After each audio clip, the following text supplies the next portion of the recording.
Truth. Unforbidden.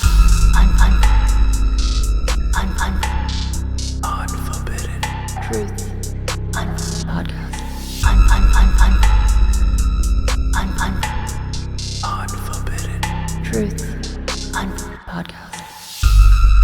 Welcome to Unforbidden Truth. I'm Andrew. On this week's episode, I'll be speaking with convicted murderer Antwann Johnson.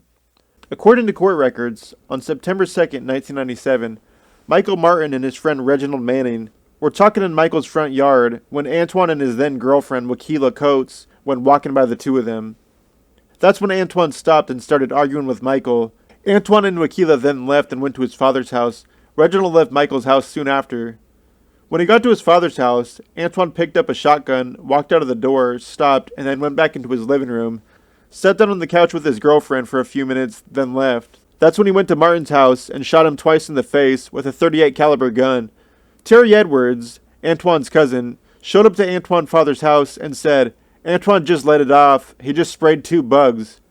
After the shooting, Antwann and Wakila got into his car, wrapped the gun in a towel on the front seat, and drove to his grandmother's house, where he gave the murder weapon to his aunt, who took it and hid it under the hood of her car.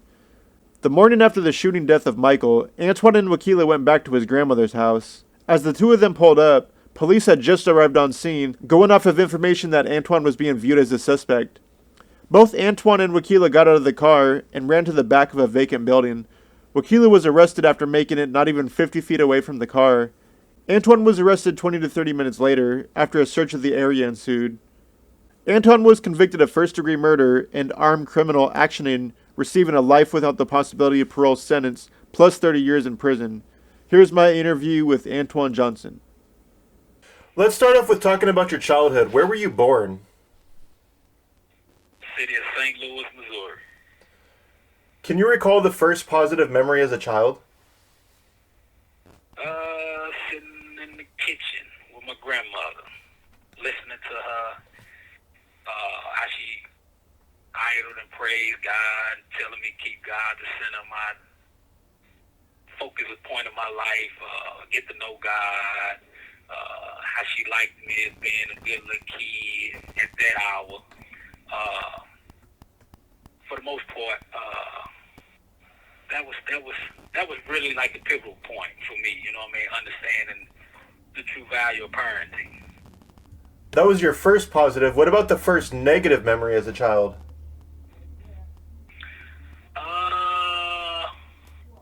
It would be experiencing seeing a dead body. I was on my way to school and I had a dog. Quite naturally, he wasn't chained in, officially, and he always just slept on the front. So I was on my way to school, dog was following behind me, but I noticed how he kept going over behind this bush. So, you know, curiosity as a child, I went over behind him and noticed that was like a lifeless, headless woman, body nude laying there. So that was like something that really stuck with me for a lot of years. You know, turns out that the lady was ended up killed and raped, you know. So that was something traumatic for me as a child to experience. How old were you when you witnessed that? 12 years old. 12 years old? What was your household like growing up? For the most part, like I say, my grandmother was like she was like the rock of the family. I mean, it's pretty typical for like urban families, you know, a lot of drinking, verbal abuse, so forth and so on. Nothing sexual, just mostly verbal, a lot of drinking going on. So my grandma was one to kind of shield me and my brother from the streets. But, you know, curiosity would take on a whole new meaning, and eventually I would end up trying to hang out with guys, you know. But for the most part, you know, verbal abuse really destroyed my self-esteem and confidence, you know, younger. You know, just the verbal abuse, you know, from people drinking in the house and really not just giving you that comforting that you would need as a child. Did you have a relationship with your mother and father growing up? No, my grandmother took us in. My mother battled with her own demons for the most part. You know, she was kind of strung out on them drugs. So, you know, my grandmother took the initiative to take care of me and my brother before we ended up getting took in by the Division of Family Services. And were you and your brother separated from then on? No, we've been together from then on. Like I said, my grandmother did good, man. We've been together all the way up until this point. See her, talk to him, and everything. You mentioned the verbal abuse when your grandmother would drink. Was that the extent of the abuse? No, it went from my grandmother. She was not a drinker. It was my aunts and uncles and my mother. My grandmother was more so against the liquor, but you know she was a mother, so she was supportive of her children, even though they did what they did, you know. When the verbal abuse would take place, was it directed at you and your brother, or was it just solely towards yourself? It was just mostly, as boys, and I don't know if you ever experienced somebody drinking. You know, they say once a person on alcohol or substance abuse get drunk, then they speak a sober man thoughts, and it was just more so like, what are you doing? You're not gonna beat nothing. You ain't gonna beat nothing. Your daddy ain't nothing. You ain't gonna beat nothing. You ain't gonna beat nothing. So that was like those moments that like killed the self-confidence and killed the self-esteem. So you hang on to those things and believe that. Did you believe that growing up? To a degree, yeah. To a degree. What was your behavior like growing up, going back as early as you can remember? Well, I was never a bad child.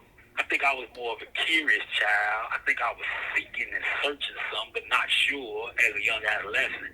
I found confidence and a father figure when I learned how to box. I was an amateur boxer, so he would teach me, how to build my self-esteem, my confidence, understanding the important roles of a male role model in your life. So we had these type of discussions and conversations, so that was like the pivotal moment for me to fully understand the importance of having a male role model in your life. That was my coach. So he did that. And from that point forward, I carried that on. So I always reflect back on what he gave me, what he taught me, the discipline in boxing, and so forth and so on. What about your behavior in school, more so your middle school and high school years? Well, middle school, it was pretty much like typical children. You have low self-esteem, low confidence. You want to be accepted. Like I say, for the urban communities, we just want to be accepted. We was always influenced by the things we see on TV, the neighborhoods, so forth, so on. You wanted the nice things, nice clothes. Unfortunately, I was one of the ones couldn't afford, the fancy clothes and the fancy shoes. High school, same thing. You're starting to reach a puberty stage. You're curious about women, and you find yourself like you're just not cut out for it. So you was not accepted. So by me learning how to box, I would act out for it with my boxing. When I feel like I was being teased and bullied. So I was more so one of the ones that was being teased and bullied, coming up to school. Did you engage in any type of criminal activity as a juvenile? Nah. This is the first time I done been in some serious trouble. Let's talk about the crime that you're currently in prison for. You're serving a life sentence without the possibility of parole for first-degree murder and the death of Michael Martin. Can you talk about everything that led up to the crime that took place in your life at that moment in time? I understand you maintain your innocence, so let's talk about the case from what you know, what led up to your arrest, the interrogation and court proceedings. I know that's a lot to cover, so if you can do your best to give me all the puzzle pieces per se to the investigation, as well as your interrogation, trial, and all other legal proceedings you've gone through. Well, I got up that morning. Me and the girl was together on my way to my grandmother's house. Unfortunately, I was on probation. Thought my probation violated me for getting a traffic ticket. I say still new to the law, a little furious, but fearful. So I was apprehended, took it down to the station. That's when they showed me a picture of the victim. Told me I was being charged for capital murder. Victim supposed to have been executed. Thought it was more of like, are you serious or are you playing games? Because I've never been in serious trouble before. But in a nutshell, it was more so like, okay, these detectives militaries, these police, and they was just like, you're going to be charged for the death penalty if you don't help yourself. Now, we got people saying this, that, and that. And like I said, as a child, I'm 21, fearful, trying to get myself out of the situation, and ultimately led to me implicating myself at the scene, and I was booked and charged. Get to the county jail, I'd seen my public offender, talked to him, and he was more so like, okay, well, I'm going to look into the case. So I say about 18 months later, I go to trial. 2.5 days later, I was convicted, found guilty, sentenced to life with no parole. Come to prison. The first prison is Potosi. Not fully knowing what to expect. Get through the appeal proceeding, direct appeal. They denied that. Did the 2915. I was calling the lawyer every day, pleading my innocence. She could get frustrated with me calling. Lost that appeal. Filed a federal haze. Lost that appeal. Did a certificate of appealability. Lost that appeal. All the way up until I got here at Jefferson City. I was in a cell with a guy, and we just, reminiscing, talking about what areas we frequent, yada, yada. And the guy ended up bringing up the area where I was arrested, bringing up names. And he said he was originally arrested with a guy that was charged. We're arrested for questioning for the guy. I'm in jail. And I'm like, you got to be kidding me. He's like, no, I'm serious. I was with him. And that was the first initiative and spark on, okay, now I got something feasible. So jailhouse lawyers, I brought the guy to them who would help me file an appeal and file a sunshine request to obtain this information. And lo and behold, I obtained information that the prosecutor withheld for all these years, man, that can substantiate and prove my innocence. Terry Edwards, he more so like on my aunt's side of the family. I guess things weren't working out with him, so quite naturally I'm a boy. So my aunt like, well, I'm going to get my daddy's nephew to come over here and hang out with you because you a boy. And that's how I met him. I never really knew him. But anyway, lo and behold, I didn't know he was on the run for a parole violation and so forth, and got put out for whatever he was doing. He initially got arrested at the scene for being in possession of a sawed-off shotgun while on parole. Now, he would make an affidavit saying that he lied on me based on the detectives. Now, this was evidence that was withheld by the prosecution as well, that was disclosed, that they didn't disclose prior to trial. But he accepted some of the victims' money from a Hasheen Harris the night of the murder, which the prosecutor never disclosed either. Now, during the interrogation, like I was saying, they was talking about I was going to be charged with murder, or help yourself. Terry said this, Terry said that.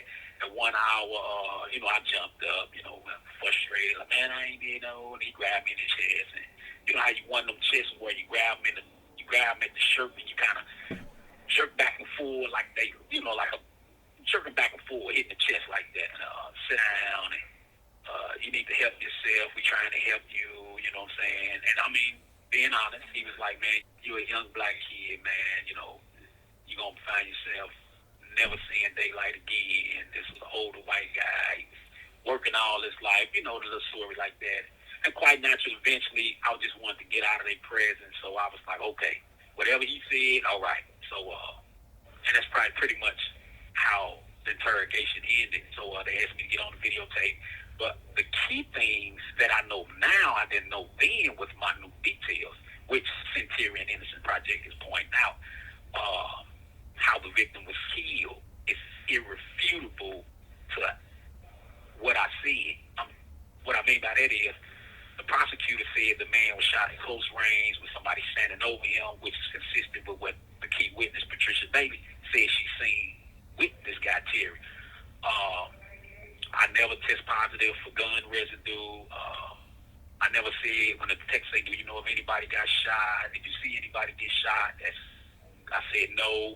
That's all on the videotape. So those are minute details that points out where he would know if he killed this man, because this man was shot twice in the head at close range. You see what I'm saying? Terry solidified after he took the money out of the man's pocket. He went home, changed clothes, took a bath, so forth. So he could have destroyed evidence. So these are the things they withheld from me. So during the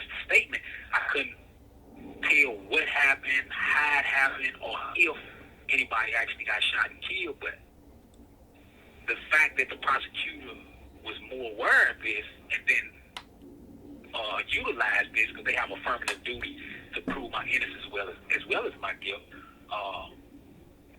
They just had me upset, you know what I mean? It took 24 years now for me to fully investigate, digest, and reach out to different people, man, just trying to help. So. When you were arrested for the crime and ultimately convicted, hearing that sentence being handed down, life without the possibility of parole, how did you feel when you were handed down that sentence, knowing in your mind you weren't responsible for this crime? Well, you gotta remember, I can't say you gotta remember her. I was 21. I only have my transcripts to speak, to what I said, and I always go back to them. And I told the judge, I said, Your Honor, man, I don't know how you can give me all this time and ain't nobody coming here. Not one person stepped in this courtroom and said I killed nobody. Not one person. And unfortunately, the victim was killed with a gun. I'm sorry for that, Your Honor, but, why you give me all this time? Ain't nobody said I did that, which ain't nobody, saying up on the stand, say I actually seen Antwann kill somebody. I was ultimately convicted based on this, this false confession. Which turns out too that the detectives manipulated the videotape that came out too. But just now coming out, we haven't did any court proceedings yet. But when I got to Potosi, you know what I'm saying, I was lost, I was confused, I don't understand prison, I'm running to these different guys, hey man, who know law?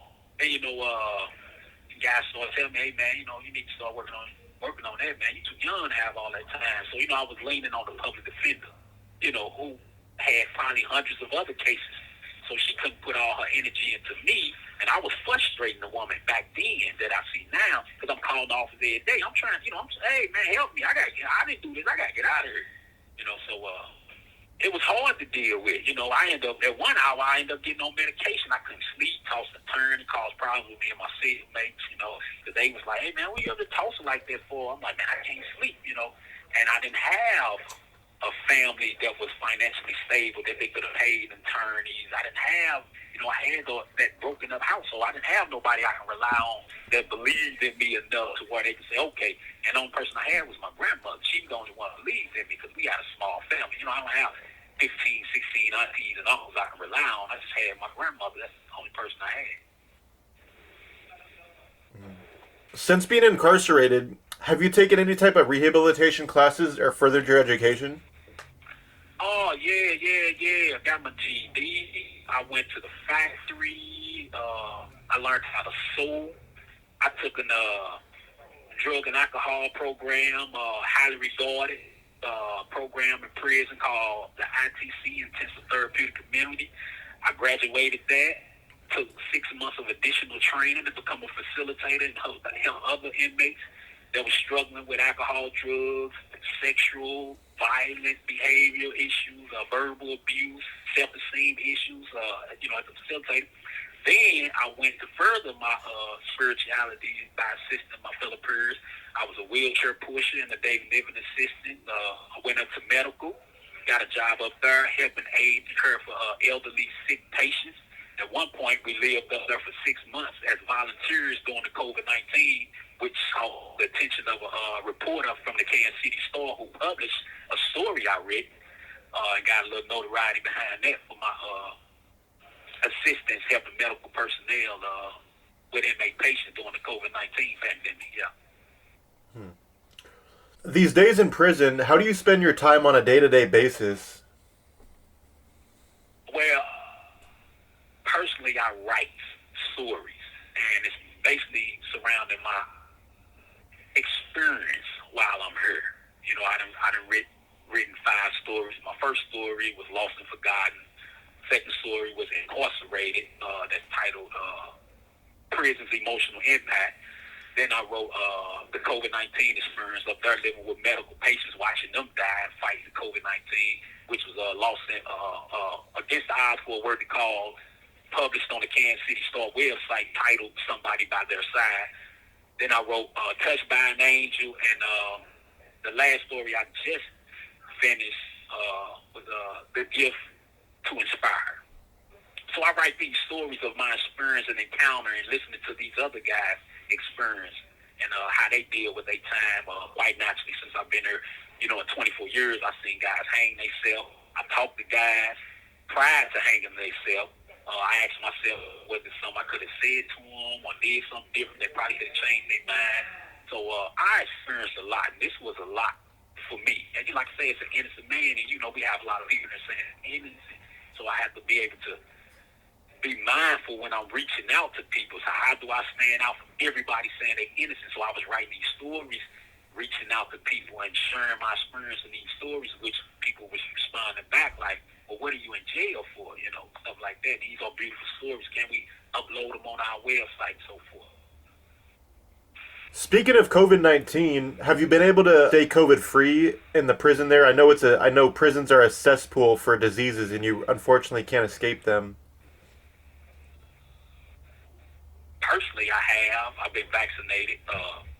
And like I said, when I was living up there in the heart of it, in the midst of it, in the medical unit, because we was quarantined. We couldn't leave medical. We lived up there for 7 months. We couldn't come outside under no circumstance because we was trying to prevent any contamination from the yard to medical, because they was housing all the COVID-19 patients up in medical from either other facilities or from the hospital, where some hospitals even sent the patients back to the prison saying that they're not going to make it. Their lungs were severely damaged.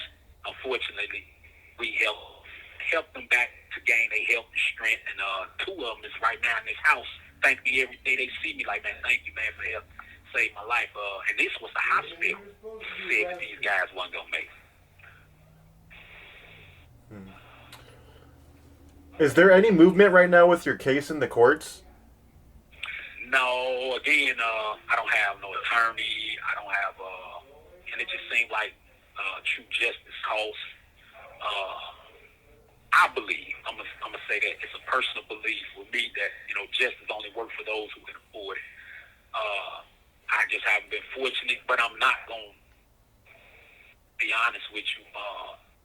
Centurion Ministry Innocent Project up in Princeton, New Jersey is reviewing my case now. Ryan and Cave Law Firm is reviewing my case, so they're just reviewing, and they only wanted the evidence that was withheld by the prosecution. That's what they're looking at, because they both concluded the confession is false. I got it in black and white. They both said the confession is false. It's unvalid. But we have to establish this before we can consider taking your case. So at the moment, no, I don't have nobody that actually took the case. Before we wrap this interview up, is there anything that you'd like to talk about that we haven't covered yet? We pretty much covered everything. If possible, we can get supporters or viewers to visit the website, support me like that, reviewing the petition that's up on change.org or designconviction.com. Support the petition, and hopefully somebody take the case and fight for my innocence. I appreciate you, first and foremost, for doing the interview and getting my story out there. This has been a roller coaster ride for me. You know what I'm saying? It's like I say, it's hard trying to tell somebody you're innocent. That's one of the things that, I finding myself frustrated, because I'm steady proving myself. I'm steady feeling like I constantly prove myself when the facts are there. Patricia Bailey lost her life. She's a key witness. She lost her life trying to come forward and tell the truth. She was placed in a hotel. The guys found out where she was at and killed her. The prosecutor locked these guys up. They confessed to killing her, confessed to part of my crime, and the prosecutor withheld that for 24 years. We can't just ignore that. They withheld that. So now we just discovering that, and the people in society need to know those things when they hear my name. So, for the most part, that's what needs to be known out there in society. Man, that woman tried to come forward and do the right thing, and she was killed for trying to tell the truth. That was my interview with Antwann Johnson. Thank you for listening. Unforbidden. Truth. Unforbidden.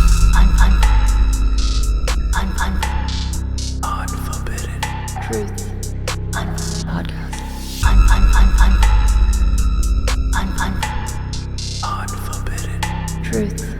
Unforbidden podcast.